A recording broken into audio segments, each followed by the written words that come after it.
الحمد لله، والصلاة والسلام على رسول الله وعلى آله وصحبه ومن والاه. ربنا آتنا في الدنيا حسنة وفي الآخرة حسنة وقنا عذاب النار. لبروغرامي زاد قناغي دوم بابتي فقه شريعة قيشونة تلابريصة بينج المستحقون للزكاة.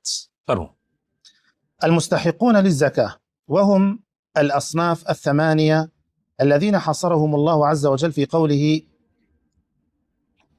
إنما الصدقات للفقراء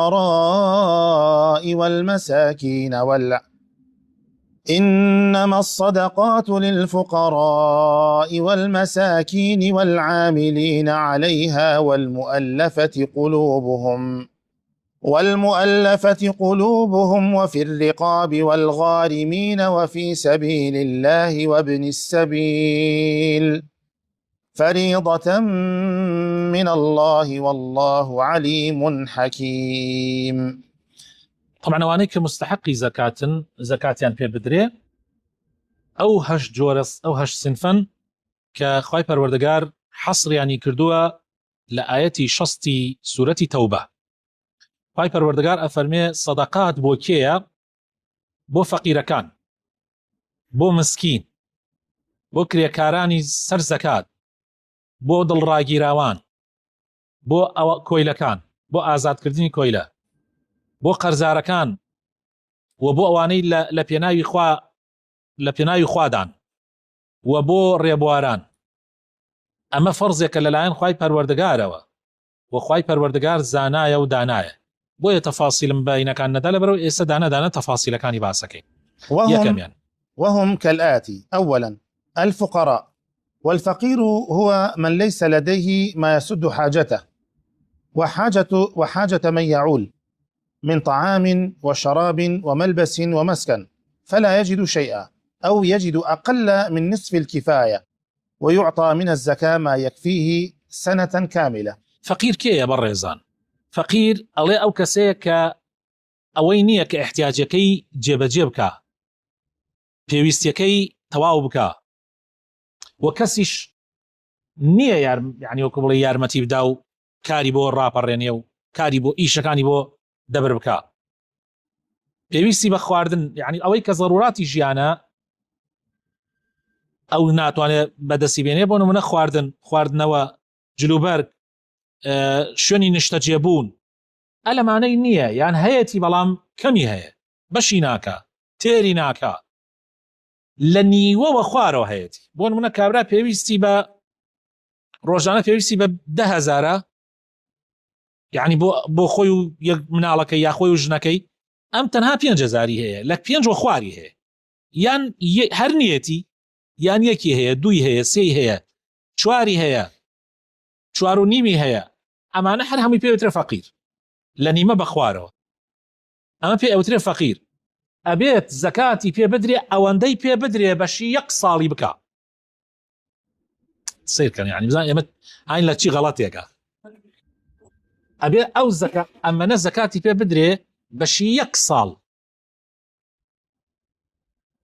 يعني زور قرنقا أما چونك لبروي تا صالة كتر زكاة نية بيدني إخوانا الرسول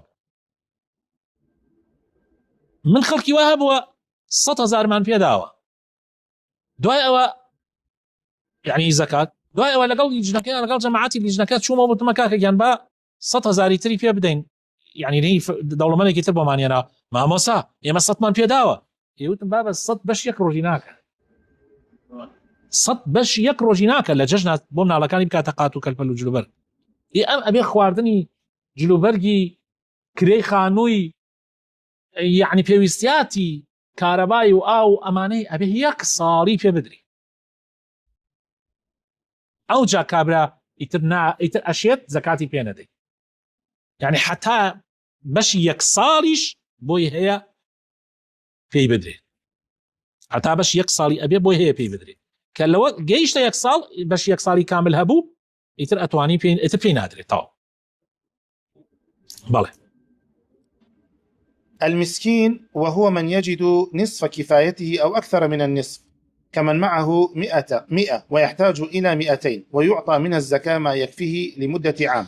مسكين كي مسكين أو كسيك لنيوة بباني هي پێویستی بە 10,000 بەس ئەم 6 هەیە 7 هەیە 8 هەیە 9 هەیە یعنی کابراایەک ئەگەر پێویستی بە 10,000 بوو ڕۆژانە 9 هەبوو تو ئەبێ زەکاتی بیت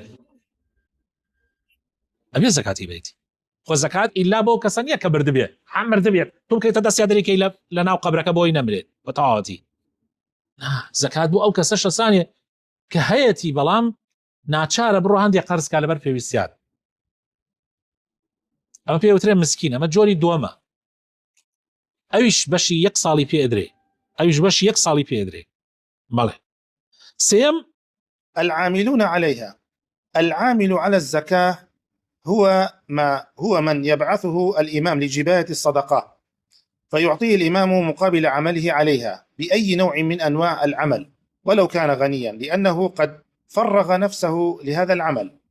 عاملين يعني ئەوەی کە کرێکارانی سەر زەکات حکومت کەسانێکی دیاری کردووە دائیرەیەکی تایبەتی هەیە ئەو کەسانە زەکات لە دەوڵەمەندەکان کۆکەنەوە ئەی پارێزن یعنی حفزێکەن لە شوێنێکە پاشان دابەشیشێکەن ئەمانەی کە لەناو ئەو دائیرە ئیشەکەن لە پارەی زەکات ئەدرێ پێیان با دەوڵەمەندیش بن. بەڵێ المؤلفة قلوبهم. طبعا ئەگەر وەری نەگرن چاکترە طبعا ئەگەر کابرا وەری نەگرێت باشترە یان ئەگەر حکومت فەقیرەکان هەڵبژێرێت مسکینەکان هەڵبژێرێت بیان خاتە ئەو شوێنە چاکترە بەڵام ئێمە باسی حاڵەتێکەکەین کە ئەگەر حکومەتەکە ئاوایی کرد.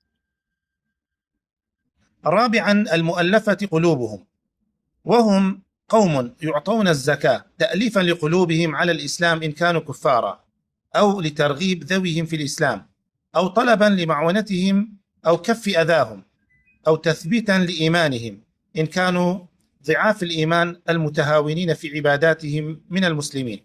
مؤلفي قلوب يعني دڵ ڕاگیراوەکان ئەمانە زەکاتیان پێ ئەدرێ بۆ ئەوەی دڵیان ڕاکێشی بۆ ناو ئیسلام ئەگەر کافر بن یعنی زەکات ئەدرێ بە کافریش ئەبێ ئاگامان لێ بێ ئەم زەکاتە ئەدرێ بە کافرێک ئەگەر بزانی بەهۆی ئەو پارەوە ئەو زەکاتە دڵی ڕاکێشی بەرەو ئیسلام یان جاری وا هەیە کابرا بۆتە موسڵمان بەس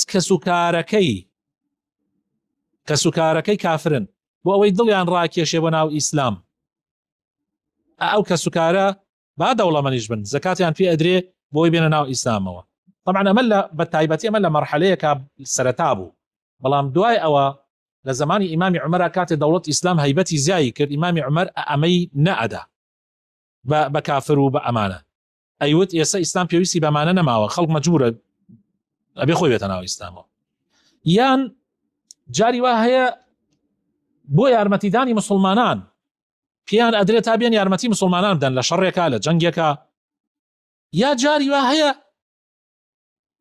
ئەمە طبعا کەم کەس بیستێتی یا جاری وا هەیە لە زەکاتیان پێ ئەدرێ بۆی شەڕیان لە کۆڵ مسلمانانە بکرێت کابرا دێ وڵاتی ئیسلام داگیرەکە مەشاکلت بۆ دروستەکە مەجبور تۆ ملیارێ دۆلاری بدەیت یان تریلیۆنێ دۆلاری بدەیت تا مەشاکلەکەی لە کۆڵی خۆت کەیت کۆڵی مسلمانان کەیت ئەمەش هەیە کاک هەنە جارەیە کە حاڵەتێکی وا ڕوەدا کابرا یعنی حاڵەتی وا ڕوەدا نابێت یعنی ئێمە وا بزانین وەڵا برا ئەمە کوفرە ئیشەکەی کردووە ئەمە هەیە لە ئیسلامە هەیە یا جاری وایە کابرا هاتۆتە ناو ئیسلام و بەس ئیمانی زەعیفە پارەی پێدرێت تا ئیمانی بەقەوت بوێت. بەڵێ. خامسا في الرقاب والمراد بها العبد المسلم أو الأمة يشترى من مال الزكاة ويعتق ويدخل في ذلك فكاك الأسير المسلم. ئەم قسە نییە حەزەکەم ئەوە خۆی چۆن زەردی کردە ئاوا بە ئاو ئاڵتون بنووسرێتەوە. في الرقاب يعني کۆیلەیەک هەبووە لە کاتی خۆیان مسلمان بوونە ژن یا پیاون ئەسێنرێن بۆ پارەی زەکات و ئازا دەکرێن ئەڵێ ئیسا ئەسیری مسلمانیش ئەسیر لە جەنگە ئەسیر بۆ ئالای کافر ئەتوانی و پارەی زەکات بیسێنیتەوە ڕزگاری. ئەمە زۆر مهمە ئەو قسە زۆر مهمە. سادسا الغارمون.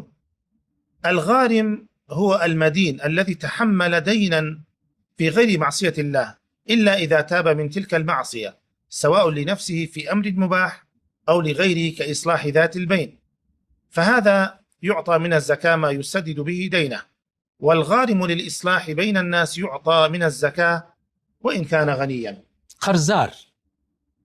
قەرزار ئەو کەسەیە کە قەرزێک هاتوۆتە سەری نەک لە گوناحە، یعنی کابرا لە عارە خواردنە قەرزار بوو، کابرا لە کاری خراپ و لە هەموو شتەکانی ترە ئەوەی گوناحانە، ئەو ڕۆیشتەوە بۆنەی ئەوە قەرزی کردوێ، قماری کردوێ بۆ نمونە. بەڵام ئەڵێ ئەگەر کابرا زانی تۆبەیەکی ڕاستەقینەی کردو، حتا لەوانەیشە ئەگەر گوناحی ئەوانەیشی هاتوۆتە سەر، بەس تۆبەیەکی ڕاستەقینە کردوێ دروستە بدرێتی، تۆبەیەکی ڕاستەقینەی کردوێ. یان کابرا جاری وایە ئەو قەرزە بۆ خۆی کردێتی یان بۆ کەسوکاری کردێتی، یا جاری وای هەیە سڵحی بینی مسلمانێکی کرد، دوو مسلمان دوو عائلە خەریکە تێکە چن، خەریکە یەکە کوژن، خەریکە مەشاکلێ دروستە بێ لە بینیانە، ئەم ئەڵێ کاکە کێشەکەتان چیە؟ لە وڵا کاکە لەسەر ئەمە لەسەر دەگڵا کێشا لە بینیانە. ئەڵێ کاکە ئەو دەگڵاکە من ئەیدەم و مەشاکلەکە بڕمەوە. ئەم کابرایە ئەگەر قەرزی کردبێ زەکاتی پێ ئەدرێ بۆی قەرزەکەی بات، ئەگەر حتا خۆشی دەوڵەمەنیش بێت دابێتی لە زەکات پێ ئەدرێتەوە سوپاسێک بۆ ئەوەی کە ئەو کارە چاکەی. زۆر مهمە ئەم بابەتانە، گرنگن، زانینیشی زۆر زۆر گرنگە. شەشەم حوتم. سابعا، في سبيل الله. المراد بهذا الصنف الغزاة في سبيل الله، فيعطون من الزكاة سواء كانوا أغنياء أم فقراء، ويدخل فيهم طلاب العلم والدعاة، لأن الجهاد يكون بالسيف ويكون بالقلم ونشر العلم. الله مهم. ئەم پیاوە خۆی گەورەی لێ ڕازی بێ، زۆر شتی بۆمان یەکلا کردە فی سەبیل الله لە پێناوی خوا. ئەڵێ ئەم سنفە کی ئەگرێتەوە؟ بە تایبەت ئەوانە ئەگرێتەوە کە جیهاد دەکەن لە پێناوی خوا، بە تایبەت ئەوان ئەگرێتەوە. زەکاتیان پێ ئەدرێ، دەوڵەمەند من یان فەقیر. وەکەی ترش ئەگرێتەوە؟ طلابی علمی شەرعی، کابرا طەلەبەی علمی شەرعیە ئەڕوا بۆ شوێنێک ئەخوێنێ، زەکاتی پێ ئەدرێ بۆی خوێندنەکەی تەواو بکە. هەروەها داعی لە ڕێگای خوا، ئەوانەی کە دوعاتن لە ڕێگای خوا، خەڵکانێکەیە داعین لە ڕێگای خوا نیانە، ئەگەر بڕۆن ئیش و کاسبی بکەن ئیتر ئیمامەتەکان پێ نابرێتە سەر، دەرسەکانیان پێ نادرێتەوە. هەر جاری وا هەیە ئیشیش نییە بۆ ئەوان بیکەن، چونکە ئەوان هەر ژیانی خۆیانە تەرخان کردو بۆ علم، ئیستا نازان بڕۆن ئیش کارەبایی بکەن، نازان بڕۆن تجارەت بکەن، لی نازانن. ئەوانە دروستە زەکاتیان پێ بدرێ. ئەڵێت جیهادکردن بە شمشێرە، بەڵام جیهادی تریشمان هەیە کە بە قەڵەمە، بە قسەیە، هەیوانە بە زمانە، بە بڵاوکردنەوەی علمی شەرعیە، ئەوشە جیهادە. ثامنا، ابن السبيل، وهو المسافر المنقطع عن بلده الذي يحتاج إلى مال ليواصل السفر إلى بلده، إذا لم يجد من يقرضه فيعطى من الزكاة ولو كان غنيا في بلده. ڕێبوار ئەوەیە کە مسافرەی کە لە وڵاتی خۆی دابڕاوە، ئەوێ بگەڕێتەوە بە وڵاتی خۆی، بەڵام پارەی پێ نییە، لە وڵاتی خۆی دەوڵەمەندیشە، لەوانەیە جاری وایە دەوڵەمەندیشە، جاری وایە فەقیرە. ئەگەر کەس نەبوو قەرزی پێ بدا، حتا دەوڵەمەندەکەش دروستە زەکاتی پێ بدرێ بۆی بگەڕێتەوە بە وڵاتی خۆی، چ جا فەقیرەکە. معلومە؟ ئێستا دێنە سەر دووسێ پرسیارێک. هل يشترط استيعاب الأصناف الثمانية المذكورة عند تفريق الزكاة؟ تۆ بۆ زەکات پێویستە زەکاتەکەت بیتێ بە ئەم هەشت سنفە هەر هەمووی بگرێتەوە؟ یعنی تۆ ئایا زەکات ئیسا حکومەت نایکە، ئەگەر حکومەتیش بیکە ئایا دروستە ئیلا، یعنی ئایا ئەبێ ئیلا، ئایا فەرزە ئیلا هەر هەشت جۆر سنفەکەی بەربکەوێ زەکاتەکە؟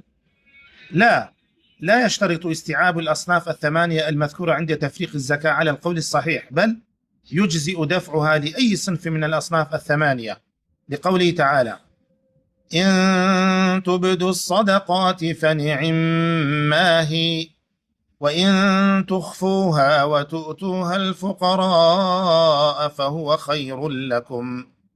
وقوله صلى الله عليه وسلم: تؤخذ من أغنيائهم وترد على فقرائهم. ئەڵێ مەرج نییە، ئاخرانی عولەما ئەڵێن مەرجە هەنێ وتیانە مەرج بەڵام ئەمەڵێ هیچ مەرجێک نییە هەر سینفێکت دەستکەوت ئەتوانی بیدەیتی بەڵام بە تایبەت فەقیر چونکە ئەو تا خوای گەورە فەرمێ ئین تبدوا الصدقات فنعما هي ئەگەر سەدەقە بە ئاشکرا بکەی چاکە ئەی ئەگەر بیشاریتەوە وە بیدەی بە فەقیر ئەوە چاکترە بۆیەوە یعنی کەوابوو لێرە بەس فەقیری وەتەنیا باز کرد دروستە زەکاتەکەتی بێتی هەروەها لە حەدیثی شاتۆ ئەڵێ زەکات لە دەوڵەمەند ئەسێنرێ ئەدرێ بە فەقیر نەیوتو هەشت سنفەکە یعنی کەوابوو دروستە تۆ بیدەی بە یەک سنفیش بە تایبەت سنفێک ئەگەر لەو کاتە کە تۆ هایتیا زەرور بێ بۆیان بۆ نمونە ئێستا تۆ کاتی جیهادە و مسلمانان حاڵیان زۆر خراپە و ئەلەو کاتی بدە بە مجاهید داعیەکان بڕێ داعیمان هەیە بڕێ مەلامان هەیە موچەیان نییە حاڵیان خراپە حکومەت یارمەتیان نادا و مزگەوتەکان چۆڵە بێ و ئەلەو کاتە بدە بە مەلاکان چونکە ئەو مەلایانە ئەگەر خەڵک تەشجیعکەن بەیانی خەڵک یارمەتی فەقیرەکانەدا ئەو مجاهیدانە ئەگەر دیفاع بکەن لە وڵاتی ئیسلام خوا کەریمە وڵاتەکە جارەکەن بە پارێزراو بێ ئەگەر ناگەشمان تیاچین یا جاری وایە تۆ نەخۆشێک تێ نەخۆشیە فەقیرت هەیە ئەو ئەولاترە ئەزانی ئەمرێ ئەگەر تۆ یارمەتەکە ئیتر ئەلەو کاتە ئەبێ بیرکەیتەوە کامی ضرورترە و آخر بابەتیشمان ئایا زەکات دروستە لە شوێنێکەوە نەقڵ بکرێ بۆ شوێنێکی تر لە وڵاتێکەوە بە وڵاتێکی تر ئەم پرسیارە زۆرەکرێ بەڵێ مامۆستا برایەکمان لە سلێمانی یا لە هەولێر یا لە گەرمیان ئایا دروستە من زەکاتەکەی بۆ بنێرم هەنێ مامۆستا هەن ئەڵێ نابێ زەکات لە وڵاتەکەی خۆت دەرچی نابێ دەرچی بزان ئەمە فەرمێچی نقل الزكاة من بلد المزكي إلى بلد آخر. يجوز نقل الزكاة من بلد المزكي إلى بلد آخر قريب أو بعيد للحاجة، مثل أن يكون البلد البعيد أشد فقرا، أو أن يكون لصاحب الزكاة أقارب فقراء في بلد بعيد، فإن في دفعها للأقارب الفقراء في تلك الحال مصلحتين: الصدقة والصلة. ئەڵێ لەبەرز حاڵەتی پێویستی دروستە بیدەی شوێنەکە نزیک بێ یان دوور بێ جاری وایە مسلمانانی وڵاتەکەی تر پێویستیان پێیەتی ئەوان پێویستە تۆ لای خۆتان کەمتر پێویستە ئەڵێ لەو حاڵەتە دروستە بدرێت بە تایبەت ئەگەر ئەوانە خزمت بن خزمێک تێ فەقیرە لەو شوێنە کەس نایناسێت تۆ لێرە زەکاتت هەیە ئەمانەی دەوروبەری خۆت خەڵکەی داپیان بەس ئەوەی خۆت کەس نایناسی ئەڵێ بیدە بۆ ئەو بینێرە بۆ ئەو هەم سڵەی ڕەحمە هەم زەکاتیشە دوو خێرت دەسەکە. وصلى اللهم وبارك على حبيبنا محمد وعلى آله وصحابته أجمعين.